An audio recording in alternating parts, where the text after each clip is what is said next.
Mahala ka tiang ju alip. Đây qua con mà nó đạp cơ có Koang Chuol anh ăn quay đấy lao lên nhà mà lên quan cứ nói đất thế cái loa của dân cứ gạt thì coi đi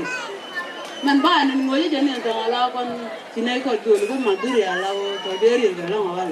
cho nên thay cho nào thì lao còn cả đó đấy cái phải chứ lao rồi sao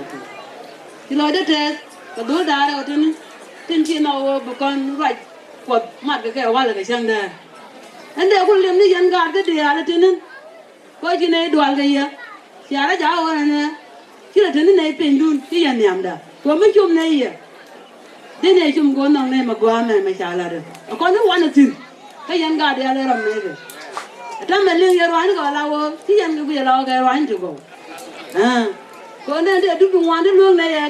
ก็เลยยังแกต้องได้นะเดี๋ยวแม่แต่ละมันก็น้องกี่ลัวขวดนั้นเดี๋ยวไปลาดบอยก็ไม่ได้มีการเดียวน้ำมันได้เราลูกเกิดไว้แล้วบังคับคำรา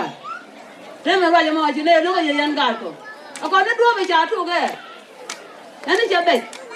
ไม่จะก้อนพูดด้วยนั่นน้องว่าแม่เจ้าก็ฝันนะมันนึกว่าลอยดันแต่ลอยดันมันเกิดก่อน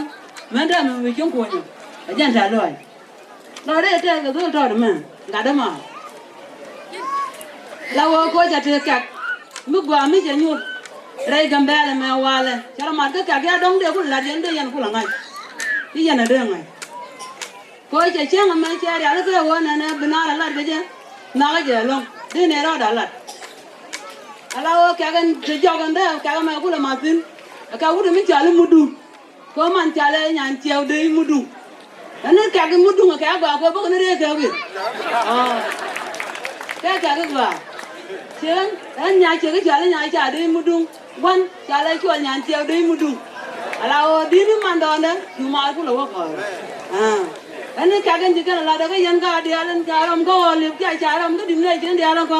อันนั้นกูเราไม่จ่ายเราจริงยังไงกันให้ช่วยอันนั้นจันเดียวเราจะเราก็ช่วยเดียวช่วยดี